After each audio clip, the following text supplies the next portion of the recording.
Alright class, let's get started. Does anyone know where Johnny is today? Oh Miss Snatch, it was terrible. Johnny was hit by a bus this morning while walking to school. It knocked him right on his ass. Frankie. Don't say ass, say rectum. Rectum? It damn near killed him. Well, anyway. Today I'd like to talk about sexual morality. When it comes to sex, we live in very difficult times for young people. The temptation is always there for an immoral act, but, in moments of temptation, you must ask yourself one question. Is an hour of pleasure worth a lifetime of shame? Excuse me, how the hell do you make it last an hour? Alright. Let's do some math. Frankie, here's a word problem for you. Say that there are 4 birds sitting on a fence. You have a shotgun and shoot one. How many birds are left? That's easy.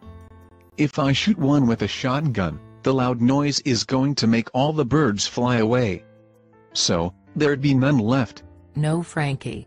If you have 4 and take away 1, there would be 3 left. But I do like the way you're thinking. Thanks Miss Snatch. Now can I ask you a question? There are 3 women that walk out of an ice cream shop. One of the women is biting her ice cream cone. One is sucking on it, and one is licking it. Which one of these women is married? Well gee. I guess the one who is sucking the ice cream cone. No. It's actually the one who is wearing a wedding ring. But you know, I like the way you are thinking. Alright. Let's move on to something else. If you'll recall, I asked you to draw a picture of something exciting.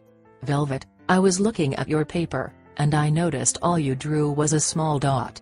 It's a period, you know, like at the end of a sentence. Yes, I can see that. But what's so exciting about a period? Damned if I know, but my sister said she missed hers this morning. Daddy had a heart attack, Mommy fainted, and the guy next door shot himself. Well okay. Before we wrap up our class, let me remind you that we have a big test tomorrow, so you'd better study. And I must say, there are no excuses for not showing up tomorrow, except for the dire medical emergency or death in the family. What about extreme sexual exhaustion? That's not an excuse, Frankie. You can use your other hand to write.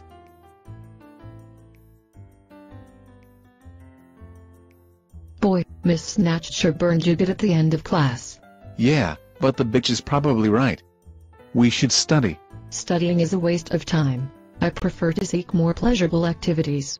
Yeah, Velvet, we all know your reputation. But you know, studying is way better than sex. What? How can you say that? It's true. Think about it. You can usually find someone to do it with.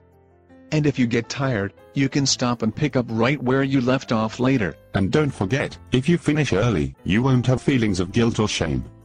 He's right. Plus, when you open a book, you don't have to worry about who else has read it. If you have some coffee, you can easily do it all night. You'll never get embarrassed if your parents catch you doing it. And finally, if you aren't sure what you're doing, you can ask a friend to help. Alright, I get your point. So, do you want to go study? No, let's go fuck instead.